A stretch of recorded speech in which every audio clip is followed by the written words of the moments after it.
அப்துல் கலாமுடைய வாழ்க்கையை எடுத்து படித்து பாருங்கள். ஒரு வினாடி அவருடைய வாழ்க்கை முடிஞ்சு போகிறளவுக்கு தற்கொலை முடுக்கு போயிட்டாருங்க. தெரியுமா எத்தனை பேருக்கு? அவருக்கு ஒரு வேலை கிடைக்கல, அவருக்கு பைலட் ஆகணும்னு ஆசை. டோராடூன் போகிறாரு, ரொம்ப ஆசை, பல நாள் கனவு அவருக்கு. 12 பேர் செலக்ட், 12 பேர் கேட்குறாங்க, இவர் 13வது. 12 பேர் செலக்ட் ஆனாங்க, 13வது. எப்படி இருக்கும் தெரியுங்களா? மார்க்கில் 13 வந்துட்டாருங்க. ஏற்றுக்க முடியாது. இப்போ நீங்கள் 20ஆவதுல வந்துட்டீங்கன்னா ஓரளவுக்கு, 13வது ஏற்றுக்க முடியல. யூ ஆர் நாட் ஃபிட்டுன்னு சொல்லிட்டாங்களா, அந்த வார்த்தை போட்டிருப்பார், you are not fit for this job. அதனால் ஏற்றுக்கவே முடியலையா?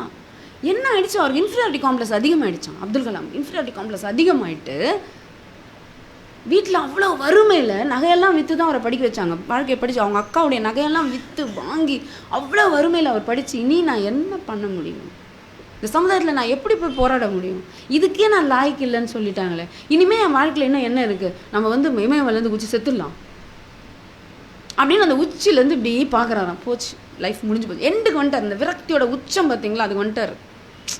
முடிஞ்சு போச்சு. அதான் யார் முகத்தில் போய் நான் என்ன முழிப்பேன்? எவ்வளோ கனவுகளோடு எங்கள் வீட்டில் காத்துட்ருக்காங்க, பையன் இப்படி வருவான் அப்படி வருவான் காத்துட்ருக்காங்களே, இப்படி வேலை இல்லை நான் என்ன பேசுவேன்? அந்த நிமிஷம் பாருங்க, கலாமுக்கே அப்படி தோணியிருக்கு. அதனால் எல்லாருக்கும் வரும், இந்த மாதிரிலாம் தோணும். அப்படியே இருக்காரு. அப்படி டோராடூன்லேருந்து அப்படி இமயமலை உச்சிலேருந்து பார்க்குறாரு. சிவானந்த குருகுலம் வந்து ஆசிரமம் தெரியுது, என்னமோ தோணுது அவருக்கு அங்கே போகணும் அப்படின்ட்டு. அந்த ஆசிரமத்துக்குள்ளே நுழையிறாரு. அடிவாரத்தில் போயிட்டு சிவானந்தர் அப்படி உட்காந்துட்ருக்காரு ஆசனத்தில். மகனே உள்ளே வா. ஏன் உன் முகம் வாடி இருக்கு சொல்கிறாரு. அப்போ அவர் கொடுத்த உபதேசம் அக்னி சிறகுகள் இருக்குது, அதை எடுத்து படிங்க. நிறைய மாணவர்களும் அதை படித்து தான் அவங்கள தேத்துவேன். இன்று இதை ஆண்டவன் உனக்கு கொடுக்கல அப்படின்னா வேற ஏதோ ஒன்று பெருசு உனக்கு காத்துட்ருக்கான். அவன் அதை தயார் பண்ணி வச்சுருக்கான். உன் வாழ்க்கையை அவன் முடிவு பண்ணிட்டான், உன்னை என்ன வாக்கணும்னு அவன் முடிவு பண்ணிட்டான். அதனால இன்னைக்கு இதை அவன் கொடுக்கலன்னு சொல்லி அவன்கிட்ட போராடாத. வேற ஏதோ ஒன்று உனக்காக நாளைக்கு காத்துட்ருக்கு. இறை மகனே அப்படின்னு நான் அண்டர்லைன் பண்ணி வச்சுருப்பேன். அவ்வளவு அப்படி அண்டர்லைன் பண்ணி வச்சுருப்பேன். கடவுளின் ராஜ்யத்திற்கு உன்னை ஒப்படைத்து விடு. உடம்பெல்லாம் புல்லரிக்குங்க. கடவுளின் ராஜ்யத்திற்கு உன்னை ஒப்படைத்து விடு, அவன் உன்னை அரசாட்சி செய்யட்டும். நீ ஏன் உன்னை பற்றி கவலைப்படுற? அவன் ராஜ்யம். இப்போ நீங்கள் நினச்சி பாருங்கள், அதை எழுதும்போது கலாம் அவர்கள், அந்த அக்னி சிறகுகள் என்கிற அந்த புத்தகம் எழுதும்போது கலாம் அவர்கள் குடியரசுத் தலைவர் இல்லை.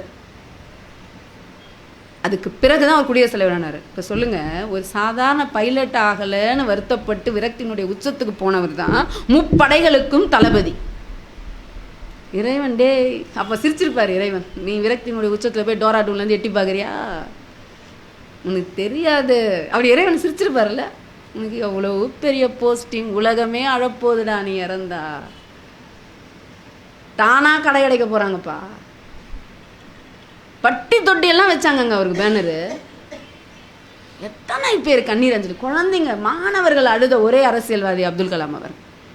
குழந்தைங்க சொன்னாங்க, எங்கள் பசங்க எல்லா லீவும் ஜாலியாக இருக்கும் எங்களுக்கு, ஆனால் கலாம் ஐயா இறந்து எங்களுக்கு 2 நாள் லீவு வேணுமா. 2 நாள் லீவ் விட்டாங்க. அவர் இறந்த மறுநாள் அந்த நடுவில் ஒரு நாள் லீவ் விடலை, அவருடைய சமாதி அன்றும் லீவ் விட்டாங்க. 2 நாள் லீவ். அதுதான் கலாம். அவருக்கு தெரிஞ்சிருக்குமா டோராடூன்லேருந்து எட்டி பார்க்கும்போது. அதனால் நாளைக்கு நமக்கு எவ்வளோ பெரிய எதிர்காலம் காத்துட்டு இருக்குன்னு நமக்கு என்னங்க தெரியும்? இறைவன்கிட்ட ஒப்படைச்சிடு. இந்த வார்த்தை பாருங்கள், சிவானந்தருடைய வார்த்தை. அது கலாம் அதை எழுதிட்டு சொல்கிறாரு. சிவானந்தர் இடத்தில் என் பேரை நான் சொன்ன பொழுது அவருக்கு எந்தவித முகபாவமும் மாற்றம் ஏற்படலை. என்ன அர்த்தம் நீங்கள் தெரிஞ்சுக்கோங்க. எந்த மாற்றமும் ஏற்படலை. மகனே என்ற சொல்லில் அவருக்கு எந்த மாற்றமும் இல்லை. இதுதான் அன்பு. அதனால் நாளைக்கு நமக்கு என்ன ஏதுன்னு நம்ம யோசிக்கவே தேவையில்லை. எங்கள் அம்மா என்னை நல்லா பார்த்துப்பாங்கன்னு ஒரு புள்ள சொல்லட்டும், விட்டுருவீங்களாம்மா? எங்கள் அம்மா நல்ல மாப்பிள்ளையாக தான் பார்ப்பாருன்னு சொல்லட்டும், பொறுப்பு அதிகமாகிடும். என்னை இறைவன் நல்லா பார்த்துப்பான், நான் ஜம்முன்னு இருப்பேன். நாளைக்கு என்னடா நீங்கள் அதை யாரை நம்பி நான் பிறந்த, போங்கடா போங்க, என் காலம் வெல்லும், வென்ற பின்னே வாங்கடா வாங்கின வயசான சிவாஜி தான் பாடுவார் அந்த படத்தில். சொல்லும்போது எப்படி அப்படி இருக்கணுங்க. நமக்கு பாருங்கள், வயசாகிடுச்சுன்னு நினைக்காதீங்க. ரொம்ப காலம் நம்ம பிறந்து ஆயிடுச்சு, புரியுதுங்க? வயசை நீங்கள் தாங்க தீர்மானிக்கணும். 16, 12, 10 இல்லை இன்றைக்கி தான் பிறந்திருக்கோமா? யாருங்க நம்ம வயசு நமக்கு மற்றவங்க தீர்மானிக்க? எப்போவுமே நம்ம ஜாலியாக எங்கே இருன்னு யாராவது வேணான்றாங்களா? உள்ளுக்குள்ளே எங்காவே இருங்க. ஐயோ நானே வயசாகி போச்சு இல்லை சொல்லவே சொல்லாதீங்க. இன்றைக்கு நல்லா இருக்கிற நீங்கள் நாளைக்கு இதை விட ஜம்முன்னு தான் இருக்க போகிறீங்க. சில பேர் வருத்தத்தோடு சொன்னாங்க, நாளைக்கு நினச்சி எனக்கு கவலையாக இருக்கும். ஒன்றுமே கவலை, இறைவன் தாங்க நமக்கு சொந்தம். எத்தனை பிள்ளைங்க பெற்று வச்சுக்கிட்டு எத்தனை பிள்ளைங்க அங்கே கூட இருக்குங்க, எல்லாம் ஃபாரினில் போய் உட்காந்துருக்குங்க. பிள்ளை பெற்றா மட்டும் நமக்கெல்லாம் கூட இருக்கா? இறைவன் மட்டும்தாங்க கூட இருப்பார். நம்மளுடைய நம்பிக்கை தாங்க கூட இருக்கும். என்றுமே நம்பிக்கையோடு இருங்க. ஏழை மனதை இறைவனுக்கு அளித்து நடக்கும் வாழ்வில் அமைதியை தேடணும். அதனால் நம்ம என்றைக்குமே, நான் சொல்கிறேங்க, நீங்கள் எப்போவுமே எந்த நாளும் சந்தோஷமாக தாங்க இருப்பீங்க, மகிழ்ச்சியாக தாங்க இருங்க. நாளை பொழுது உங்களுக்கு நல்லா தான் இருக்கும்.